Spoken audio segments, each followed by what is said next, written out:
I saw Pinocchio. You didn't see this new. I didn't see it. So people are hating on it pretty hard, and most of the time I do that too. New media, it's not very good. But there are some things about it that I connected to.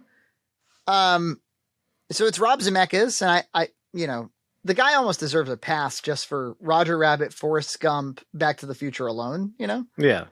That's pretty good. And yeah, technical feats that are Polar Express, Beowulf, that Christmas Carol movie. Like I get, he was experimenting in mocap land for a little while. And this is kind of like an extension of that, but obviously like other filmmakers have kind of pushed it beyond what he was doing back in the 2000s. So I think that probably most of what I've heard people push against is the like how it looks, because the CG doesn't stand up in all cases, and there are parts where, especially like Jiminy Cricket keeps getting like lost or trapped or encumbered, or like Pinocchio, like certainly in the whale sequence, there's like a lot of kind of mayhem. And it's like CG mayhem. And so I get it. Where you have entire sequences that are CG, except for Tom Hanks' Geppetto, who's like kind of composited in and stuff. It doesn't look great. But I watched it with my kid. And I always say, like, a movie that I might otherwise dislike, if I watch it with her and she's connecting to it, it does change my outlook on it. And it made me realize just how much Pinocchio, the story of Pinocchio, so the original and I think to a lesser extent, but still to some extent, this one really functions as a fairy tale in a way that not a ton of Disney does. Like there's a lot of love stories, there's princess stories, certainly Sleeping Beauty is but Sleeping Beauty is a good example where it's like there's kind of, it's more plot than fairy tale. It's more adventure than it is Aesop's fables. You know what I mean? Mm-hmm. This is like the plot to Pinocchio makes no sense. Like no, it is like a folk tale. Exactly. And so it's actually more story than plot. And in my older age, I kind of appreciate that, because what I found was that I was repeatedly having morality conversations with Gloria throughout the whole movie. Right. Yeah. Like obviously Pleasure Island is all about peer pressure. It's all about resisting temptation, self-control. You can't just, exist on Pleasure Island. There's a problem though, which is that Pinocchio doesn't actually, like in the original one, he's like sweet and he starts like puffing on cigars and he starts eating food and lying and not giving it, he gives into the temptation. In this, like, I don't think even once in the movie he gives into temptation. Wait, isn't that the whole thing? Like his nose grows, yeah, they skirt all of that in this. But that's the whole point. Because the whole point is to get tempted, you dabble in it, and then ultimately you find your father in the belly of the beast. It's definitely true. It misses the point to a massive degree because of that. And yet, I think the themes all still are present, like the kid who made the mistake still turns into the bucking jackass. And there's still, an element of like, Jiminy Cricket's like, hey, if a guy needs to call himself Honest John, maybe you shouldn't listen to him. I think the temptation of like, I'll be famous, I'll be in the show, that's kind of still there. There's only one scene where he lies and the nose grows. It's when he's in the cage in Stromboli's circus. Right. And he does it in order to reach the key. So like, they're like, you got to keep lying, Pinocchio. So it's like, there's like utility in the greater good. Just fib a little bit, but I don't know. I still thought, I heard some people making fun of Tom Hanks. I make fun of Tom Hanks every time this dude comes out with like a Catch Me If You Can accent or the Post accent. I mean, Tom Hanks has come out with some pretty embarrassing performances in his life. And he's an Elvis as I don't know. He's got that really ridiculous Southern accent in that. He's the reason people love that movie, and maybe it's good, but I see the trailer and he's like, and I'm like, I can't do that. I can't do it. But I'll say. I'll say.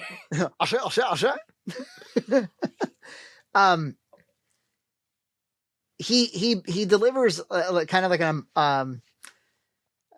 an eccentric, emotional Italian man. I actually think the accent falls in and out sometimes, but I actually thought that his performance as Geppetto was pretty good.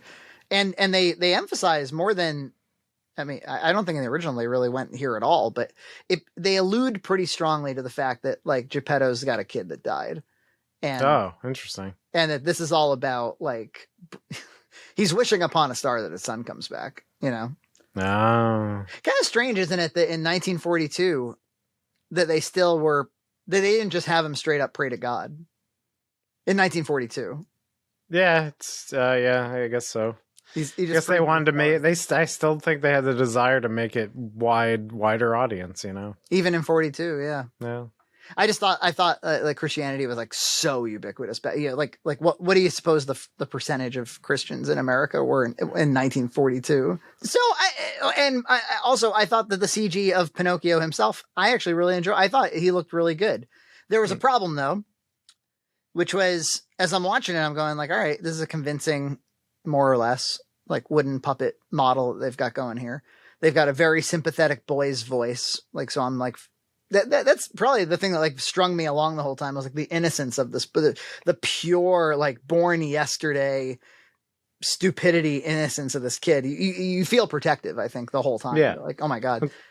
It's kind of the appeal of the original design, you know? Yeah, exactly. I haven't seen like a frame of this, but is the puppet pretty similar looking to the original design?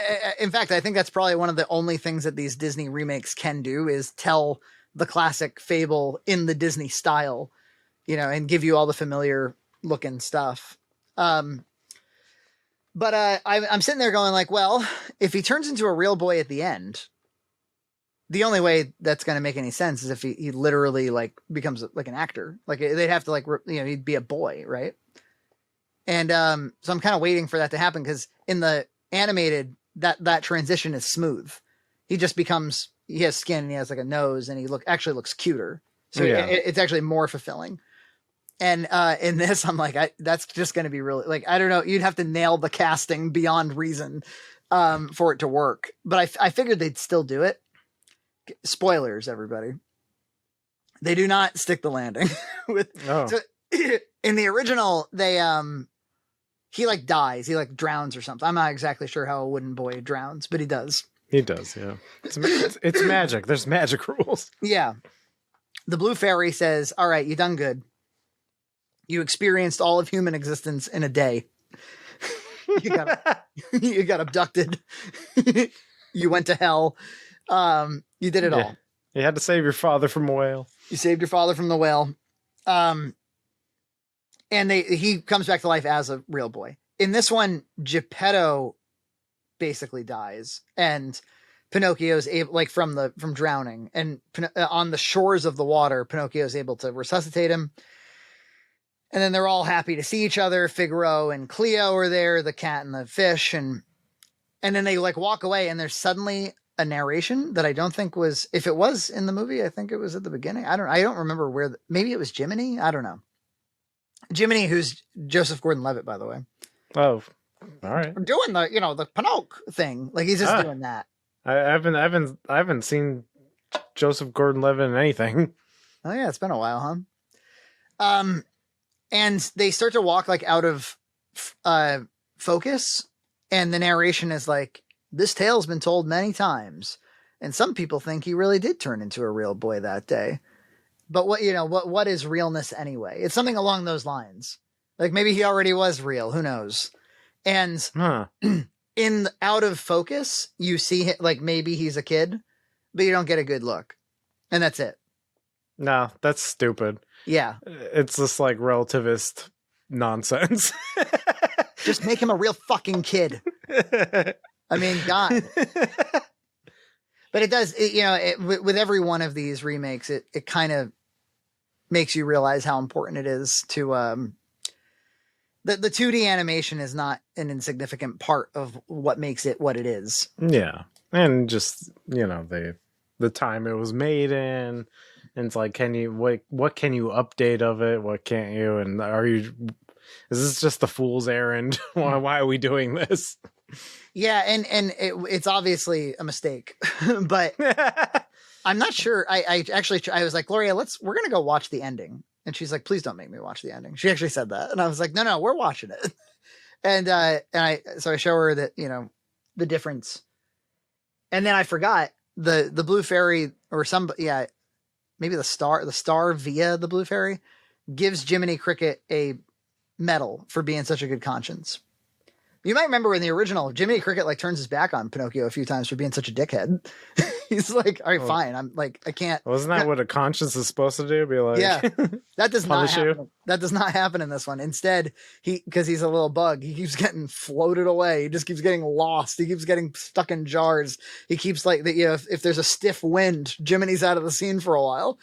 So I said aloud, I go, oh yeah, Jiminy got a medal. Maybe he should have gotten a medal in the real one. Gloria goes, she goes, he shouldn't have gotten a medal. And I said, why? And she goes, because he kept getting lost. What a failure. His conscience is lost. He didn't really need him though, because he never really gave in to temptation. No. They also added a whole subplot, EJ, with like Stromboli has like another puppeteer actress, like a human actress who does like a marionette thing, a marionette ballerina, and she like befriends Pinocchio and attempts to help him, but doesn't quite do anything. And she's just in the movie. I think to try to like string some of these like loose plot threads along, because again, you watch the original, you're just like, we're here and then we're here. Like, what the fuck is going on? It's a fever dream of it's a fever dream. Yeah, I mean, a folklore and you know, there was what the Italians dreamt of at night. Exactly.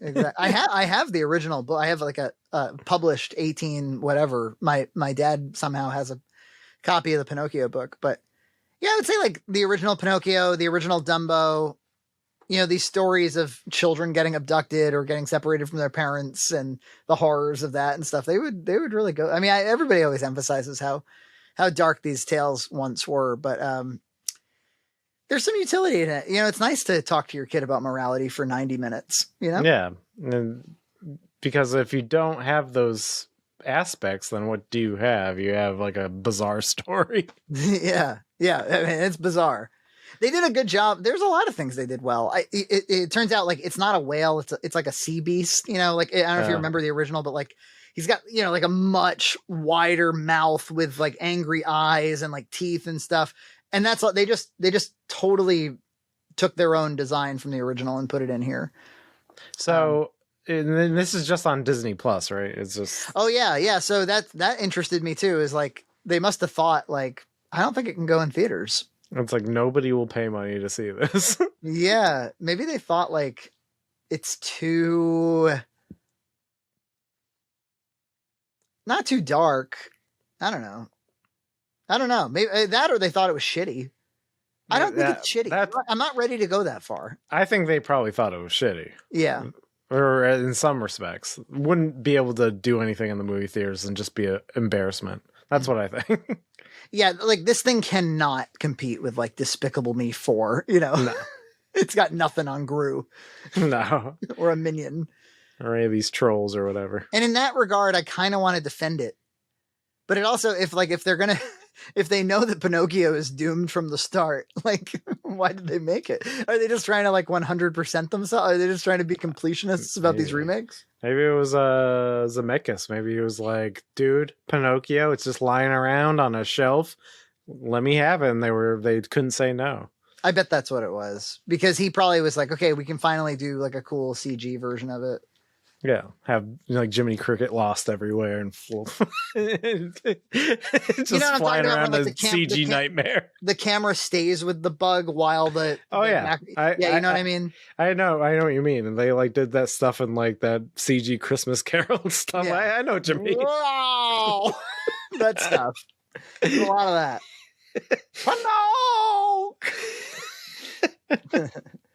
So that's Pinocchio. I don't know. I kind of like have an instinct to defend it.